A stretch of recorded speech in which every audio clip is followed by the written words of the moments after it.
আজি আমাৰ ঘৰলে গোলাঘাটৰ পৰা ভাইটি আহিছে আৰু ভাইটিক খোৱাবৰ বাবে ঘৰৰে ধুনীয়া ধুনীয়া গোল জলকীয়া চিঙি আছো। আৰু বহাগ বিহু আহিলে বুলি ক'লে সঁচাকৈয়ে জলকীয়া জোপা যে বহুত বেছি সহায় কৰে। বাৰীৰ কেঁচা জলকীয়া এটা চুবাই ভাতৰ লগত খোৱাৰ মজাই বেলেগ। সেইবাবে ভাবিলোঁ ভাইটিক আজি কেঁচা জলকীয়া কেইটামান চিঙি খুৱাওঁ। আৰু এইবাৰ কিন্তু বাৰীৰ জলকীয়া চিঙা নাই দেই, আজিয়ে চিঙিছোঁ। আৰু এইফালে গোল জলকীয়া কেইটামান লগতে বীজ জলকীয়া কেইটামান চিঙি ধুনীয়াকৈ ভাতকেইটা বাৰী আজি ভাতৰ লগত খাম। আৰু আহি গ'লোঁ মই জলকীয়া চিঙি ভাত বাঢ়িবৰ কাৰণে। সেইদিনাখন যে আনিছিলোঁ ধুনীয়া ধুনীয়া কাঁহীকেইখন লগতে চৰুবাতিকেইটা, এই বহাগৰ বিহুটোত কিন্তু মোক বহুত বেছি সহায় কৰিলে কাঁহী বাতিকেইটাই জানেনে।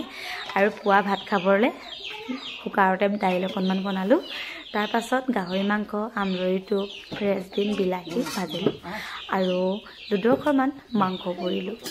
কিয়নো ঘৰত মাংস আনিলে এডোখৰ যদি পুৰি নাখাওঁ জুইত ভাল নালাগে, কিবা মাংস খোৱা নাই নিচিনা লাগে। আৰু সেইবাবে চাৰিটাৰ কাৰণে ধুনীয়াকৈ 4ডোখৰ পাৰিলোঁ। ভাইটি সন্ধিয়া সময়ত আহিলে, কিন্তু ভাইটিক ভাতকেইটা খুৱাবলৈ কালি নাপালোঁ। আমি নিৰঞ্জন দাহঁতৰ ঘৰত ফুৰিবলৈ গ'লোঁ। তেওঁলোকৰ ঘৰত আমাক বিহু খাবলৈ মতাৰ বাবে ভাইটিকো লগত লৈ গ'লোঁ অকণমান ফুৰি আহিব বুলি।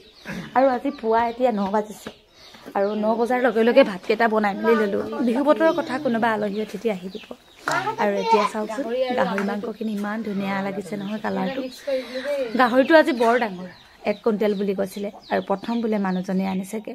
সেইবাবে মাংসখিনি অকণমান টান হৈছে, কিয়নো চামৰাটো অকণমান ডাঠ। বহু সময় বইল কৰি সিজোৱাৰ পাছতে মাংসখিনি কালাৰটো ধুনীয়া হৈছে। আৰু এতিয়া আমি সকলোৱে এনেকৈয়ে ভাতকেইটা খাম। বিহু বুলি কোৱাৰ লগে লগে আমাৰ যিহেতু গাহৰি মাংস খুবেই বেছি প্ৰয়োজন হয়, সাজ প্ৰয়োজন হয়। আৰু এইকেইদিন বন্ধু বৰ্গ আলহী অতিথিয়ে ঘৰখন সঁচাকৈ একদম ধুনীয়াকৈ ভৰপূৰ হৈ আছে। আৰু যোৱাকালি ভাইটি থাকিবলৈ অহা দেখি আৰুৱে মনটো ভাল লাগিলে। য'ত আমি বাহিৰত থাকোঁ, তেতিয়া আমাৰ কোনোবা যদি মনৰ সম্পৰ্কীয় কাৰোবাক লগ পাওঁ, সঁচাকৈ কিমান ভাল লাগে নহয়নে। আৰু আমাৰ ল'ৰাই চব মাংস নাখায়, বাছি বাছি খায় কাৰণে তাৰ কাৰণে ময়ো বাছি বাছি খুৱাব লাগে। ল'ৰাও বাছি বাছি খায় আৰু মাকেও বাছি বাছি দিব লাগে, তেতিয়াহে ল'ৰাটোৱে ধুনীয়াকৈ ভাতকেইটা খায়। আৰু পাকঘৰটোত ধুনীয়াকৈ 4টা মানুহৰ বাবে হৈছেহে। যেতিয়া আমাৰ কোনো মানুহ নাথাকে বুলি কোৱা কথাষাৰ ভাবিছে চাগে। ভাইটি হয় গোলাঘাটৰ, কিন্তু থাকে ৰয়িঙত। আৰু আমি ৰয়িঙত থাকোঁতে তাক লগ পাইছিলোঁ আৰু আমাৰ ধুনীয়া এটা সম্পৰ্ক গঢ় লৈ উঠিছিলে ভায়েকত। তাৰ পৰা আমি দুয়োটাই কথা পাতি ফোনত, আৰু সি প্ৰথমবাৰৰ কাৰণে আমাৰ ঘৰলৈ আহিছে। আৰু ইয়াক লগ পাই সঁচাকৈ আজি বহুত ভাল লাগিছে। তেনেহ'লে ভাত মুঠি খাবলৈ আৰম্ভ কৰোঁ। আৰু এয়া তোমাৰ বাইদেউ বৰ ধুনীয়া মাংস বনাইছে দেই। বাইদেউ হাতেৰে খাই বৰ ধুনীয়া লাগিছে।